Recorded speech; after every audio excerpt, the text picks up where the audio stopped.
Imat ćete obilje velikih jagoda ako slijedite ove korake. Sadnja jagoda može biti izazovna, ali uz pravi pristup donosi obilne plodove. Prije nego što vam predstavim izvrsno ogradsko gnojivo, evo nekoliko kratkih savjeta. Prvo, odaberite zdrave sadnice jagoda i pronađite sunčano mjesto s dobro drenažnim sustavom i kvalitetnim tlom.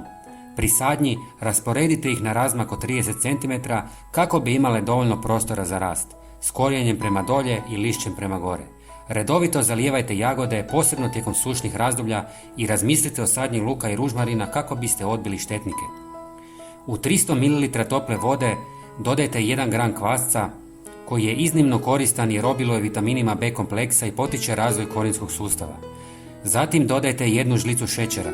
Šećer pruža brzu energiju koja potiče rast i metabolizam sadnica i ubrzava fermentaciju. Posljednji sastojak je žlica pepela. Bogat je kalijem i fosforom, ključnim za zdrav rast i razvoj biljaka, te sadrži korisne elemente poput kalcija, magnezija i sumpora. Sve dobro promiješajte i razrijedite sa 3 litre vode i zalijevajte jagode 2 puta mjesečno.